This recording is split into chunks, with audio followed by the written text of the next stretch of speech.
আজ আমি এমন একটা রেসিপি বানাতে চলেছি যেটা টেস্টিও হবে এবং খুব সহজে খুব অল্প সময়ের মধ্যে বানানো যাবে, যার মধ্যে থাকে প্রচুর পরিমাণে উপকারিতা।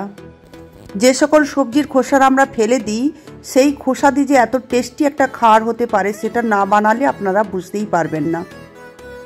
তাই সবাইকে অনুরোধ থাকলো শেষ পর্যন্ত ভিডিওটা দেখতে থাকুন। নমস্কার বন্ধুরা, আমি মহুয়া, কল্যাণী মায়ের রন্ধনশালাতে জানাই সবাইকে আরও একবার স্বাগত। এই পর্যন্ত অনেকেই হয়তো লাউ খোসার বড়া খেয়েছেন, কিন্তু চাল কুমড়ো খোসার বড়া খেয়েছেন কিনা জানি না। তবে আজকে আমি বানাতে চলেছি চাল কুমড়ো খোসার বড়া। যেহেতু কুমড়ো খোসার বড়া হবে, তার জন্য কুমড়োটাকে আমি দেখুন কেটে নিয়েছি আর খোসাটাকে একটু মোটা মোটা করে বের করে নিচ্ছি। এবার খোসাগুলোকে ছোট ছোট করে কেটে ভালো করে পরিষ্কার করে ধুয়ে রেখে নিয়েছি। আর একটা কড়াইতে আমি গরম করতে দিয়ে দিলাম জল। জলটা গরম হলেই দেখুন খোসাগুলো দিয়ে দিচ্ছি। আর খোসাগুলো দিয়ে দেওয়ার পরে আমি সামান্য পরিমাণে লবণ আর হলুদ গুঁড়ো দিয়ে এটাকে একটা ঢাকনা দিয়ে প্রায় 2 থেকে 3 মিনিটের জন্য সেদ্ধ করে নেব। খোসাটা সেদ্ধ হয়ে গেলেই প্লেটের উপর নামিয়ে নিয়েছি। ঠান্ডা হলেই এটাকে মিক্সার গ্রাইন্ডারে পেস্ট করে আবার প্লেটে রেখে দিলাম। বড়া বানানোর জন্য আমি আগে থেকেই 2 মুঠো মুসুরের ডাল ভিজিয়ে রেখেছিলাম। তারপর সেটাকে পরিষ্কার করে ওই গ্রাইন্ডারে দিয়ে দিয়েছি। আর দিয়ে দেওয়ার পরে ওতে দিয়ে দিচ্ছি কাঁচা লঙ্কা। আমি যতটা ঝাল খাই সেভাবে দিয়েছি, আপনারা যেভাবে ঝাল খাবেন সেভাবে দেবেন। আর দিয়ে দিচ্ছি ধনে পাতা আর 2টো পেঁয়াজ আমি কেটে রেখেছিলাম, 2টো পেঁয়াজ। সমস্ত কিছুকে আমি একটা পেস্ট করে নিয়ে আবারও প্লেটে রেখে দিলাম।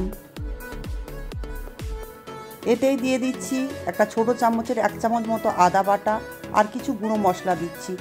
হলুদ গুঁড়ো দিচ্ছি ছোট চামচের 1 চামচ মতো। আর দিয়ে দিচ্ছি ধনে পাউডার ওই ছোট চামচের 1/2 চামচ মতো। জিরে পাউডারও দিচ্ছি 1/2 চামচ। আর কালো জিরেও দিচ্ছি সামান্য পরিমাণ। আর ঝাল লঙ্কার গুঁড়োও সামান্য পরিমাণ দিয়ে দিচ্ছি। পরিমাণ মতো লবণ আর ছোট চামচের 4 ভাগের 1 ভাগ মতো দিয়ে দিচ্ছি গোলমরিচের গুঁড়ো। আর দিচ্ছি চাল গুঁড়ো 2 চামচ বড় চামচের। চাল গুঁড়োটা আমি আগে থেকেই বানিয়ে রেখেছিলাম।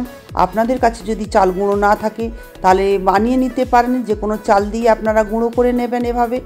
আর না হলে যখন ডালটা ভিজিয়ে দেবেন তখনই ওর সাথে যদি 2 চামচ মতো চাল ভিজিয়ে দেন, ওর সাথে পেস্ট করে দিতে পারেন।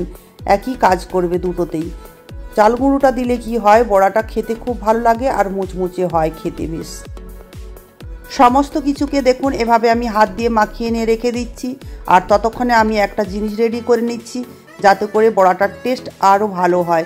তার জন্য দেখুন আমি দিয়ে দিচ্ছি বড় চামচের 1 চামচ মতো মগজদানা। আর ওই বড় চামচের মাপ করে দিচ্ছি 1 চামচ পোস্ত। আর সাথে দিয়ে দিচ্ছি বাদাম ওই বড় চামচের 1 চামচ মতো। এখানে আপনারা তিলও ব্যবহার করতে পারেন। এই সমস্ত কিছু কিন্তু অপশনাল। এটা যদি দেওয়া হয় এতে করে বড়ার কিন্তু ভীষণ টেস্ট হয়। সমস্ত কিছুকে পেস্ট করে দেখুন আমি নিয়ে নিচ্ছি আর ভালো করে মাখিয়ে নিয়ে এবার কিন্তু বড়াটা ভাজা হবে। আগে থেকে আমি তাওয়াটা গরম করতে বসিয়ে দিয়েছিলাম, সেখানে তেল দিয়ে দিয়েছিলাম। গরম হয়ে গিয়েছে আর বড়াটা দেখুন এভাবে বানিয়ে নিচ্ছি হাতে হাতে করে নিয়ে। এভাবে যেভাবে আমি বড়া বানাচ্ছি ধীরে ধীরে বানিয়ে নিতে হবে, আস্তে করে ওলট পালট করে। যখন লাল লাল করে ভাজা হয়ে যাবে তখন দেখবেন মুচমুচেও হয়েছে। বড়াটা দেখতে খুব ভীষণ ভালো লাগে আর গরম গরম খেতে তো ভীষণই ভালো লাগে। একবার কিন্তু আপনারা এইভাবে বাড়িতে বানিয়ে দেখতে পারেন, ট্রাই করতে পারেন। আমি বলছি ভালো লাগবে।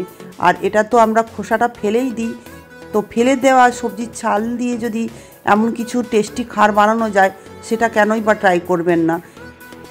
যাই হোক, আমার রেসিপিটা যদি এই পর্যন্ত আপনাদের ভালো লেগে থাকে প্লিজ লাইক করবেন, কমেন্ট করবেন আর শেয়ার করবেন।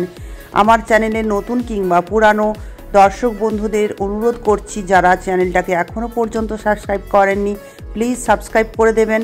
আর যদি ফেসবুক পেজ থেকে দেখে থাকেন তাহলে পেজটাকে ফলো করে দেবেন, যাতে করে পরবর্তীকালে আমি কোনো ভিডিও বা রেসিপি বানালে সবার আগে আপনাদের কাছে নোটিফিকেশন পৌঁছে যায়। সবাই ততক্ষণে ভালো থাকবেন। নমস্কার। আবারও দেখা হবে পরবর্তীকালে কোনো নতুন রেসিপি নিয়ে। ততক্ষণে টাটা।